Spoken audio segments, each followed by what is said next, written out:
Prepare effectively for your next interview with these top 20 crisis counselor interview questions and answers, designed to showcase your skills, experience, and readiness for high-pressure, emotionally intense situations. 1. What motivated you to become a crisis counselor? I was driven to become a crisis counselor by a deep desire to help others during their most vulnerable moments. After witnessing a close friend struggle with mental health, I realized the importance of timely, compassionate support. I'm passionate about creating safe spaces where individuals feel heard and valued. The idea of being a lifeline for someone in crisis and contributing to their stability and healing has always been a powerful motivator in my professional journey. 2. Can you describe your previous experience in crisis intervention or mental health counseling?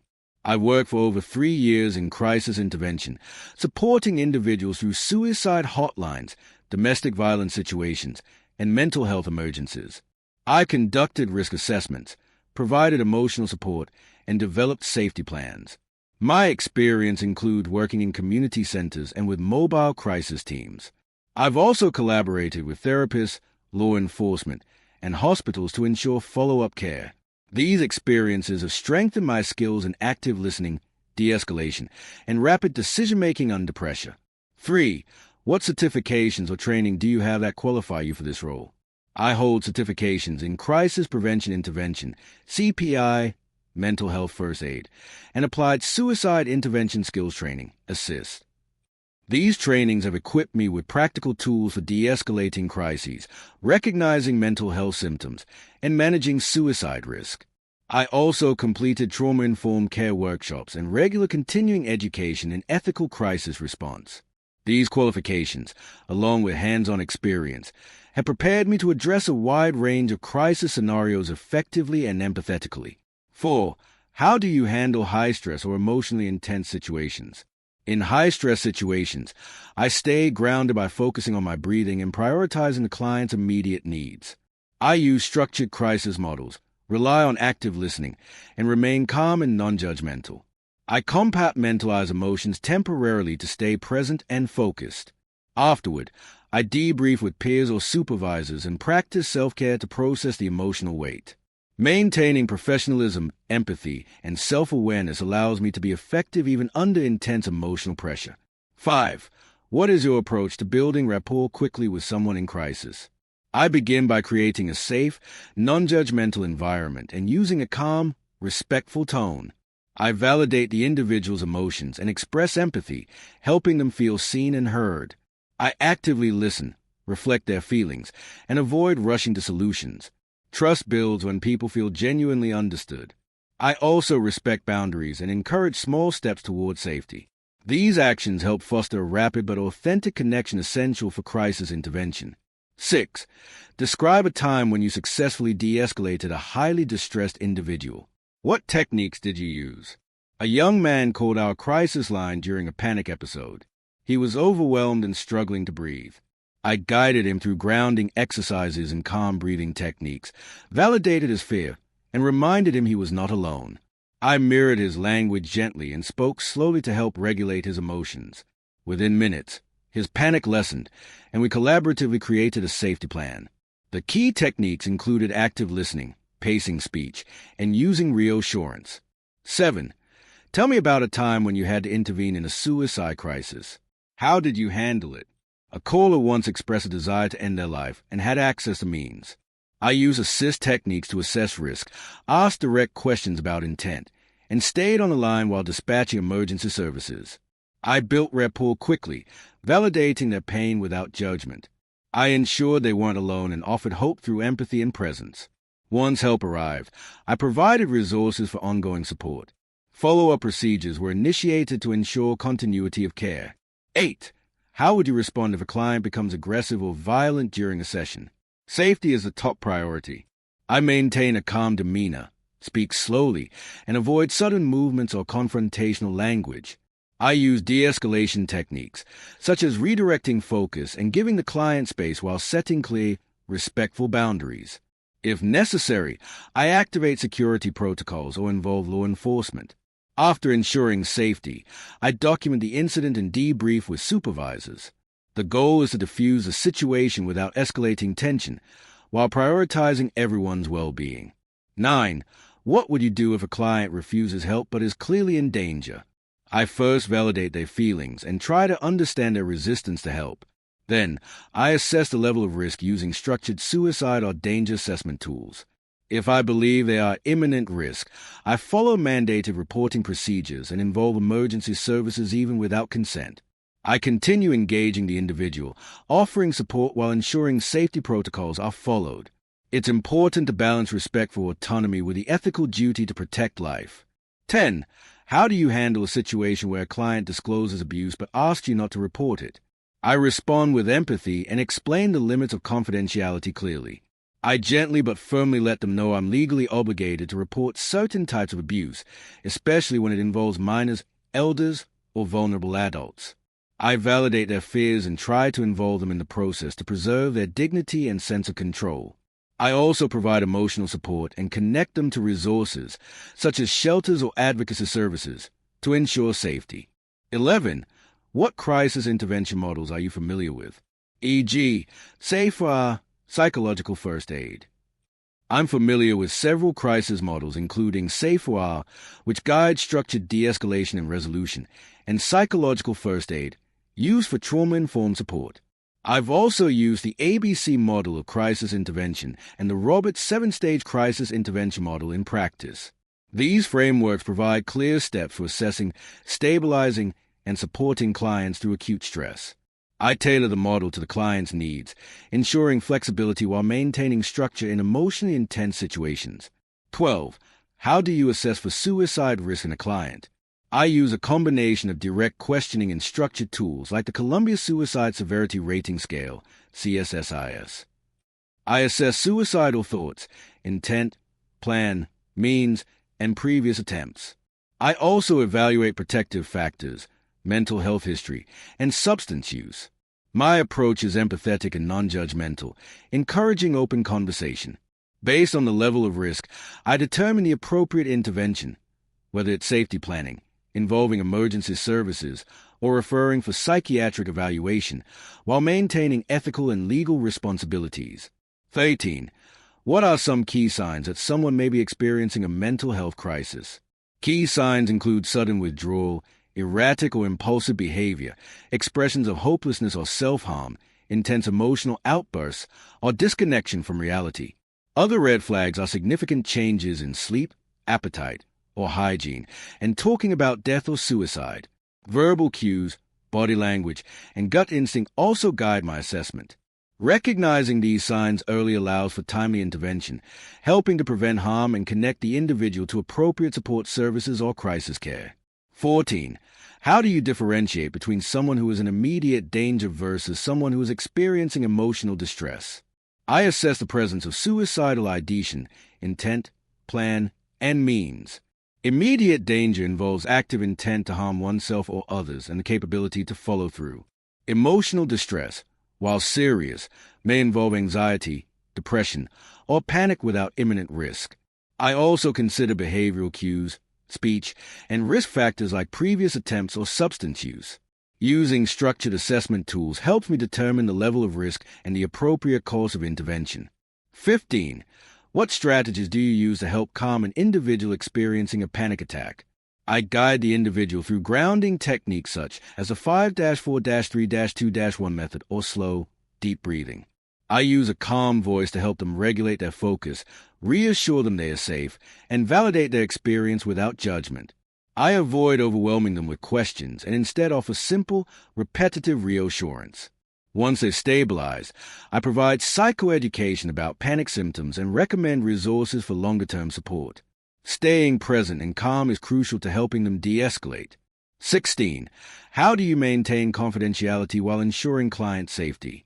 I begin by clearly explaining the limits of confidentiality at the outset of our interaction. If a client poses a risk to themselves or others, or discloses abuse involving vulnerable populations, I follow mandatory reporting laws. I disclose only what is necessary to the proper authorities while involving the client in the process as much as possible. My goal is to protect safety while building trust, maintaining transparency, and documenting every action taken. 17. When are you legally obligated to break confidentiality? I am legally required to break confidentiality if the client presents an immediate risk of harm to themselves or others, or if there is a report of abuse or neglect involving a child, elder, or dependent adult. In these cases, I report to the appropriate authorities, such as Child Protective Services or law enforcement. I always explain this obligation to the client beforehand and document the decision-making process and actions taken for accountability. 18. Have you ever had to make a mandated report? How did you handle it? Yes, I made mandated report in cases of child abuse and suicidal threats. I first explained the legal obligation and process to the client in a compassionate, transparent manner. I involved them in the steps where possible to maintain trust and reduce feelings of betrayal. After making the report, I provided emotional support and connected them with additional resources. I also documented everything thoroughly and debriefed with a supervisor to ensure compliance and care continuity. 19. How do you handle situations where clients' cultural or religious beliefs impact their crisis? I approach such situations with cultural humility and sensitivity. I listen without judgment, ask respectful questions to understand their values, and avoid imposing my own beliefs. I adapt intervention techniques to be culturally appropriate, sometimes involving community or faith leaders with the client's consent. Understanding their worldview helps me build rapport and provide relevant, respectful care. I also stay informed on diverse cultural practices through ongoing education and training in cultural competency. 20. What would you do if you disagreed with a supervisor's decision regarding a client's care? I would respectfully express my concerns and present evidence or observation supporting my perspective. I believe in open communication and collaborative problem-solving. If the disagreement persists, I would follow the organization's chain of command or seek a peer consultation, always prioritizing the client's well-being. I remain professional, focusing on what's best for the client rather than personal opinions. Ultimately, I adhere to ethical guidelines and organizational protocols while advocating for safe, effective care. 21. How do you prevent burnout in such an emotionally demanding role? I set clear work-life boundaries and regularly engage in activities that recharge me, such as journaling, exercise, and spending time in nature. I debrief difficult cases with trusted colleagues and participate in supervision. Practicing mindfulness, taking breaks, and scheduling self-care into my routine helps me stay balanced. I also remind myself of the meaningful impact of my work, which fosters resilience. Preventing burnout is essential to staying compassionate, effective, and present for clients. 22. What self-care practices do you incorporate into your routine? My self-care practices include daily mindfulness meditation, journaling, regular physical activity, and ensuring quality sleep. I set boundaries between work and personal life to maintain emotional balance. I also engage in hobbies like reading and art, which provide a creative outlet. Talking to supportive peers and attending occasional therapy sessions helps me process emotions. These routines help me stay centered, reduce stress, and maintain the emotional resilience needed to support clients effectively. 23. Have you ever experienced secondary traumatic stress? How did you cope? Yes, I've experienced secondary traumatic stress after supporting multiple intense crisis cases. I recognize symptoms like fatigue, emotional numbness, and sleep disturbances. I address it by seeking supervision, attending peer support groups, and engaging in therapy. I also temporarily adjusted my workload and focus on self-care routines like nature walks and mindfulness. Acknowledging the stress, rather than suppressing it, helped me recover. Now, I remain vigilant about warning signs and proactively manage my emotional well-being. 24. How do you debrief after a particularly difficult crisis call or session? After a difficult session, I take time to decompress and reflect. I typically document the case, consult with a supervisor if needed, and participate in a peer debrief to process emotions and gain perspective. I focus on what went well and identify areas for growth. Engaging in grounding activities like deep breathing or taking a short walk also helps me reset.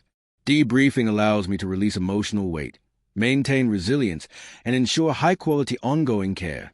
25. How do you work with law enforcement, hospitals, or other agencies during crisis?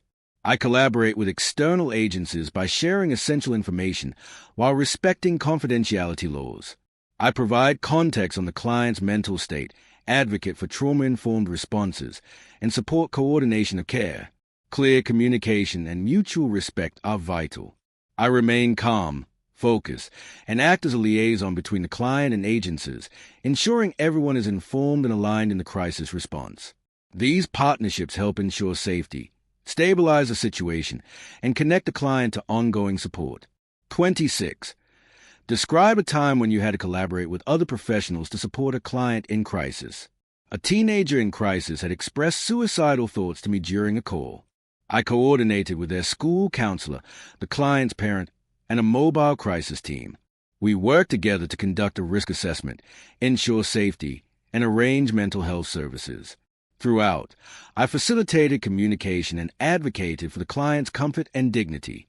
The collaboration helped stabilize the situation quickly and led to effective follow-up care. It reinforced the power of a multidisciplinary response. 27. How do you handle disagreements with colleagues regarding a client's treatment plan? I approach disagreements respectfully, focusing on the client's best interest rather than personal views. I present my concerns using objective observations and evidence-based reasoning. I listen actively to my colleague's perspective and seek common ground. If we can't agree, I consult a supervisor or ethics board. I prioritize collaboration, professionalism, and ethical practice. Constructive dialogue often leads to stronger, more comprehensive treatment plans that reflect diverse insights and ultimately benefit the client. 28. A teenager calls saying they want to end their life but won't give their location. How do you respond? I stay calm and focused, building rapport by validating their feelings and assuring them they are not alone. I gently ask open-ended questions to gather identifying information, such as landmarks, area code, or social media clues. I continue assessing risk and offering emotional support while discreetly notifying supervisors or dispatch to trace the call if possible. Throughout, I prioritize safety and demonstrate care, hoping to foster enough trust of the teen to disclose their location. 29. A domestic violence survivor reaches out but is afraid to leave their abuser. What steps do you take? I begin by validating their fear and acknowledging complexity of their situation without pressure or judgment.